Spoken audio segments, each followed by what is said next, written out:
Siddhartha Gautama merupakan pangeran dari kerajaan Kapilavastu. Rajanya bernama Suddhodana dan ibunya bernama Mahamaya. Sayangnya ibundanya meninggal sejak 7 hari setelah kelahiran Siddhartha. Setelah itu Siddhartha dirawat oleh Mahapajapati, bibinya yang juga menjadi istri Raja Suddhodana. Semenjak kelahiran Siddhartha, terjadi banyak keanehan yang tidak masuk akal. Raja pun meminta kepada para resi untuk memberikan nasihat baginya. Para resi pun menerawang Siddhartha yang kala itu masih kecil, dan ia diramalkan kelak akan menjadi seorang Buddha. Ini membuat Raja Suddhodana menjadi sangat khawatir karena nggak akan ada yang meneruskan tahtanya nanti. Para resi berpesan agar sang pangeran jangan sampai melihat 4 macam peristiwa, yaitu usia tua, penyakit, kematian, dan pertapa. Karena jika tidak, maka ia pasti akan menjadi seorang pertapa. Sehingga dari kecil Siddhartha sudah dibuat hidup dengan penuh kemewahan. Ia tidak pernah melihat orang tua yang lemah, orang miskin, dan orang yang menderita. Bahkan, ia tidak tahu apa itu kejahatan dan apa itu penderitaan. Karena sejak kecil, Siddhartha tidak pernah dibiarkan keluar istana. Keistimewaannya telah diketahui saat umurnya masih 7 tahun. Ia berhasil mempelajari berbagai macam disiplin ilmu, namun gak ada satupun yang dapat memuaskannya. Pada usia ke-16 tahun, ia menikah dengan putri Yasodhara setelah berhasil memenangkan sayembara. Saat itu, ia sangat ingin keluar istana hanya untuk sekedar jalan-jalan. Ia pun meminta izin keluar. Karena penjaga istana sudah melupakan petua rajanya, jadi penjaga istana tentu mengizinkan Siddhartha untuk pergi keluar. Saat itulah, untuk pertama kali dalam hidupnya, ia menyaksikan kehidupan luar istana sangat jauh berbeda dengan kehidupannya selama ini. Ia menyaksikan 4 peristiwa yang sangat berarti, yaitu usia tua, orang sakit, orang mati, dan seorang pertapa. Karena pengalaman tersebut, Siddhartha sampai merasa depresi. Ia benar-benar memikirkan tentang apa makna kehidupan, apa itu kebahagiaan, untuk apa seseorang tetap hidup, kalau semuanya pasti akan mengalami berbagai penderitaan yang tiada ujung, dan kemudian mati. Akhirnya Pangeran Siddhartha memutuskan untuk meninggalkan istana. Segala kemewahan, kebahagiaan, tahtanya, istri dan anaknya yang masih kecil ditinggalkan begitu saja, demi mencari jawaban atas pertanyaan tersebut. Pertama, ia mulai mengembara dan berguru ke beberapa resi, namun gak ada satupun ilmu yang dapat memuaskannya. Lantas ia mencoba untuk bertapa ke hutan Urwela bersama 5 kawan pertapanya. Jalan pertapa yang ia lalui sangatlah berat. Bahkan Siddhartha pernah hampir meninggal karena kekurangan gizi. Badannya sangat lemah, hingga tulang belulangnya nampak pada sekujur tubuhnya. Ia pun gak tahan menjalani pertapaan yang sangat menyiksa tersebut.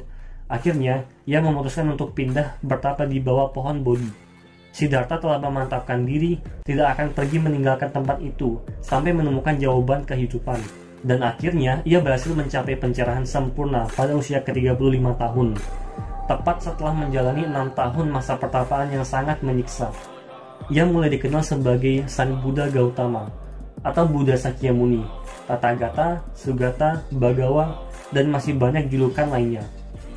Kelima kawan pertapa yang menemaninya di hutan Urwela kini menjadi murid pertamanya. Setelah itu, Buddha Gautama berkelana untuk menyebarkan Dharma selama 45 tahun. Ketika usianya mencapai 80 tahun, Sang Buddha Gautama meninggal. Sayangnya nggak ada penerus yang ditunjuk sebagai Buddha berikutnya, jadi ajaran Dharmanya dilanjutkan oleh para muridnya untuk disebarkan kepada umat manusia.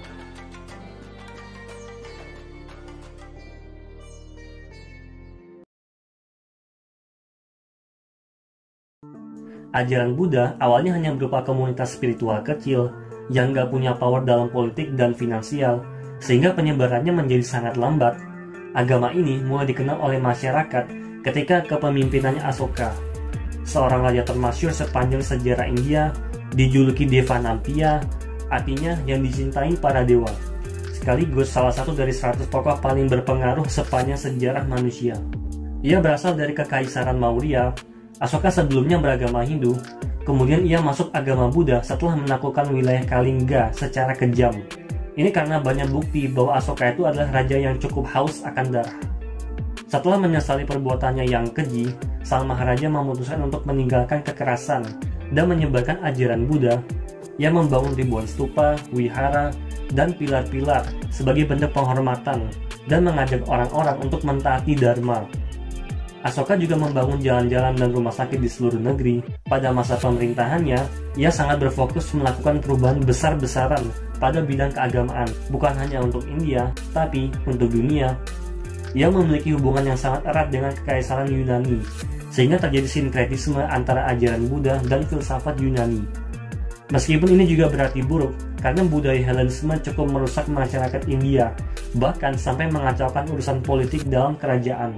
Namun gak sedikit juga orang Yunani yang lebih bersimpati ke kerajaan Maurya, sehingga ada beberapa orang Yunani asli yang ditugaskan oleh Asoka sebagai misionaris. Dari sinilah ajaran Buddha menjadi sangat bernuansa filosofis. Penyebaran agama Buddha tetap dilakukan oleh penerus Asoka. Walaupun agama ini telah mendapatkan dukungan politik, tapi perkembangannya tetap nggak mudah. Kaum Brahmana Hindu sangat nggak terima dengan perlakuan kerajaan yang lebih menganak emaskan agama baru, yaitu agama Buddha. Ini membuat mereka merasa kedudukannya sangat dibelakangkan. Karena pada masa awal, kaum Brahmana Hindu ini sangat disegani oleh masyarakat. Namun semenjak agama Buddha ini diangkat oleh Asoka sebagai agama resmi kerajaannya, mereka menjadi terbelakang. Kaum Brahmana sempat mengumpulkan masyarakat untuk melawan Dasaratra. Kerajaan Maurya mulai terpecah saat itu. Akhirnya keturunan Asoka hanya dapat mempertahankan sebagian dari kerajaannya yang luas. Pemberontakan yang dipelopori kaum Brahmanis pecah di sana-sini. Apalagi ini karena mereka disebut sebagai dewa-dewa palsu. Dinasti Maurya akhirnya harus berakhir setelah Raja Brahadrata yang merupakan raja terakhir dibunuh oleh Pushyamitra Sunga yang merupakan seorang Brahmana Hindu Ortodoks. Parahnya, Sunga ini adalah panglima perangnya sendiri. Sunga juga dikenal karena kebencian dan penindasannya terhadap kaum Buddha. Saking gak sukanya dengan pencapaian agama Buddha, ia sampai merusak banyak wihara dan membunuh para biksu. Tercatat 84.000 stupa Buddha yang dibangun oleh Asoka dihancurkan. Bahkan, ia menawarkan 100 keping koin emas untuk setiap kepala biksu Buddha. Sejumlah besar wihara Buddha diubah menjadi kuil Hindu kembali, sehingga masa Sunga berkuasa merupakan masa berdarah bagi para penganut Buddha.